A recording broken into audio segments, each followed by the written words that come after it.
આવ્યો આ બાજુ ખેતરોમાં. હવે ઇન્ડિયા જેવું લાગે એવું મસ્ત વિલેજનું ગ્રાઉન્ડ એટલું નાઇસ છે, પાછળ દેખાતું છે. આ બાજુ ફોરેસ્ટ આવે જાય. હું બનાવતી હતી કઢી ને રોટલી ને ભાત. અમારા મોસ્ટ ઓફ ખેતી ઘઉંની જ થતી, વધારે પડતી ઘઉં ને ઘા બટેટા. ફોરેસ્ટ એરિયા આવે જાય. ઓકે છે આમાં લખેલ. everyone, Ram Ram Sitaram. I hope કે બધા મજામાં હે ને. અત્યારે સ્કૂલનો ટાઈમ થયો ને સોરી હમણાં હું ન કરી શકતો બીકોઝ જરાક લેટ જતો, પણ આજ હું અર્લી જરાક 10 મિનિટ કર્યું તો હું બ્લોગ કરી હોગા. ને મારી મમ મારા કે ઉપર હે ને રોહિત આ હે લિવિંગ રૂમમાં.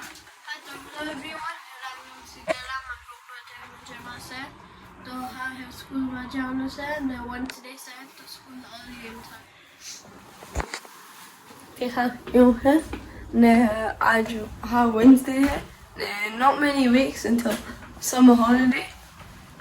તેના હારું અમારો longest break છે. તેના હારું બહુ excited હે because maybe તાર હમી ગાંક જાય હું તે હા see you. Ram Ram Sitaram. I hope કે બધા મજામાં છે. આવ્યો એક આજ વ્લોગ મોડો ચાલુ કર્યો, સોરી. આવ્યો આ બાજુ ખેતરોમાં. હવે ઇન્ડિયા જેવું લાગે એવું મસ્ત વાતાવરણ થઈ ગયું ને આખા ખેતરમાં વાવ્યા ઘઉં વાવ્યા તો એ પણ મસ્ત દેખાય. તમે આજ વ્લોગ શરૂઆત આથી જ કરા કે આજ મોડું થઈ ગયું જરાક. મોર્નિંગમાં તો ટાઈમ ન જોડ્યો વ્લોગ સ્ટાર્ટ કરવાનો ને હમણાં વેધર એટલું મસ્ત વેધર થઈ ગયું. વરસાદ પડવાનો ને 6-7 દી સુધી એટલે નાઇસ. ટી શર્ટમાં જરાક અલગ લાગીએ.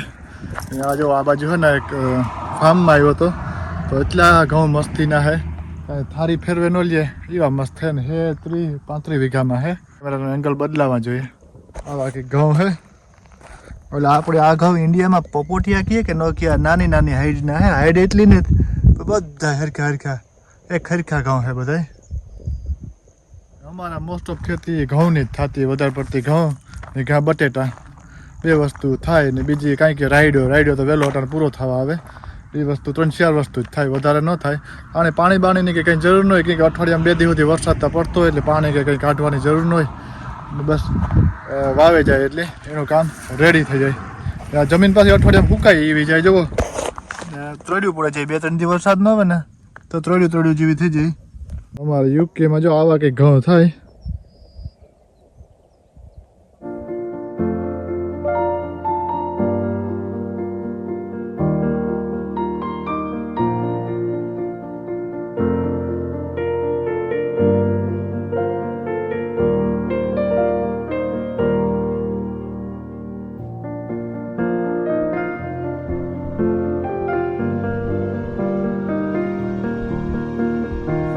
બપોરનો ટાઈમ ને જો આ હેઠા બેઠા લાગે ઇન્ડિયા જેવા જ લાગે. બસ મારે જવાનું હે, મારો જોબનું ટાણું થઈ ગયું હતી. હું આવ્યો તો આ ગેટને પેપેને આવ્યો હતો એટલે પાછો જોબનો ટાઈમ થઈ ગયો તો હાલો ભાગા જોબમાં. પછી આજ સાહિલ રોહિતનો વેનસડે થઈ ગયો તેને ક્રિકેટમાં પણ લઈને જવાના છે. ચાલો વિલેજનો પણ થોડોક ઉતરતો જતો એ પણ તમે જોવો.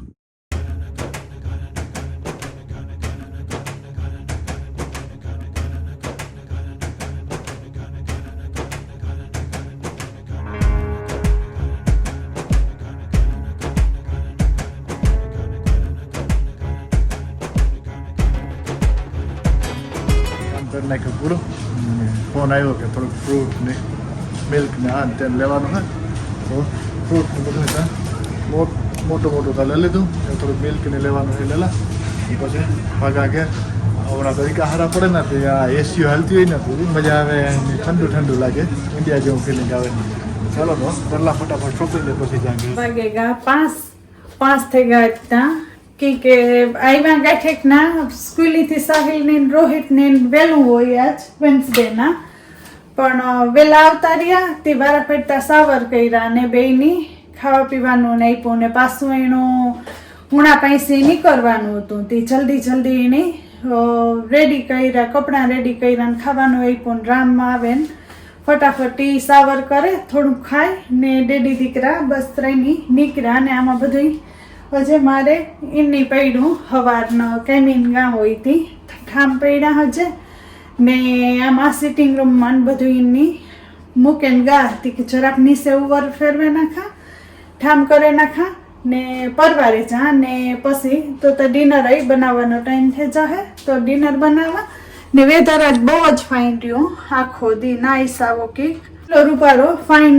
એક ધારો તડકો ને હું તો હમણાં આવી કીકતા નાઈસ બતાવે તડકા નસલ કીક પડે તો એ થાય કે સમર આવ્યું તો મંડા કરવા કામ ને પછી ડિનર બનાવી નાખા તો ત્યાં પૂગે છે છોકરાઓને રામને એ પણ ને ડિનરમાં જે કંઈ નથી કર્યું ને ફ્રીજમાં ખાલી મેથી ને એવું પડ્યું બહુ કંઈ બકાલું ને તો કાલે કે પ્રમાણે દીજેને લઈશું ને આજ કંઈક કઠોર બનાવી પણ જે કાં બનાવવા એ જોવા જોઈએ હમણાં ન બનાવ્યું એ કંઈક બનાવી નાખા પલારે દા ક્રિકેટમાં પણ જરાક ને ઢાકલા જેવું થઈ ગયું ને એક ઇનિંગ પૂરી થવા આવી ને સાહેબ રોહિતની ટીમ પણ નાઇસ કરે ને વિલેજનું ગ્રાઉન્ડ એટલું નાઇસ છે પાછળ દેખાતું છે ને આ બાજુ ફોરેસ્ટ આવે જાય કે ગાર્ડન જેવું ટૂંકમાં આવે જાય આપણે જંગલ કે તો જંગલ જેવું આવે જાય પણ વોકિંગના બધા હોય એટલે જોઈએ ને તો વિલેજનું એટલું નાઇસ ગ્રાઉન્ડ છે વ્યૂ પણ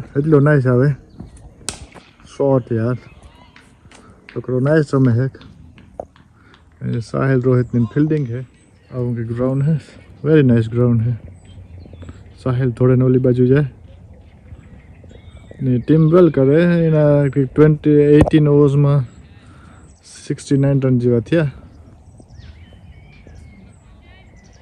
એવું હાલે હું કરતો તો આ બાજુ બધામાં વોકિંગ મૂક્યું એક સ્ટેપ કરલા ફ્રી ઉતરતી ફિલ્ડિંગ હાલે ત્યાં સુધી ને પછી બેટિંગ ચાલુ થાય ત્યારે બે હેન્ડ મૂક્યું જોવી ને આગળ મને થાય કે 10-15 મિનિટમાં ત્યારે સાહેબ રોહિતની બેટિંગ ચાલુ થાય તો ત્યાં સુધી મૂક્યું વોકિંગ કરલા એટલું નાઇસ ગ્રાઉન્ડ છે બ્યુટીફુલ ગ્રાઉન્ડ છે કે આ જો આ વોકિંગનું છે બધું તો આથી વોકિંગ કરવું તો હોય ને આ બાજુ ગ્રાઉન્ડ આવે જાય આ બાજુ ગ્રાઉન્ડ આ બાજુ બેન્ચ બેહવાની કોઈને બેહવું હોય તો તમે ઝૂમ કરીએ તો જાય એની કેડી જાય ને આ બાજુ ફોરેસ્ટ એરિયા આવે જાય બધું મસ્ત ગ્રાઉન્ડ છે ટૂંકમાં કહે તો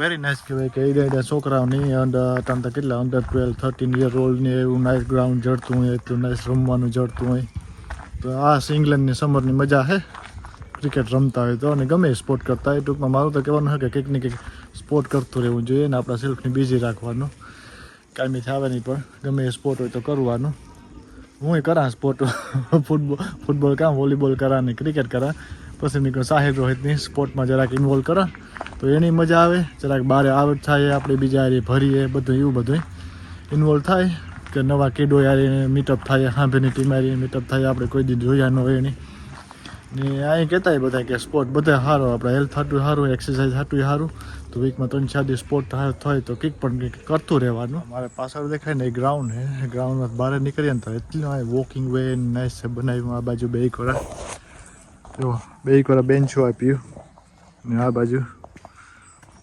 ફોરેસ્ટ એરિયા આવે જાય આવું કંઈક છે આમાં લખેલ બધું લેસ્ટરશાયર રૂટલેન્ડ વાઇલ્ડ ટ્રસ્ટ ને આ બાજુ જવાનું છે વોકિંગ આ કરીને આ બાજુ જવું હોય તો જવાય ને પછી આ બાજુ જઈએ તો આથી રાઈડ કરીએ ને તો સીધું ગ્રાઉન્ડ આવે જાય એટલું નાઇસ લોકેશન છે બ્યુટીફુલ એક ઇનિંગ પૂરી થઈ તો 15-20 મિનિટની બ્રેક આવી છે તો મેં આ બાજુ થોડુંક વોકિંગ કરા જોઈએ આપણે કામ છે કામ નથી બધું ને આ બાજુ પાછા મકાનની આવે જાય ને રોડી આવે જાય તો વેરી નાઇસ ગ્રાઉન્ડ છે વિલેજનું મસ્ત ગ્રાઉન્ડ છે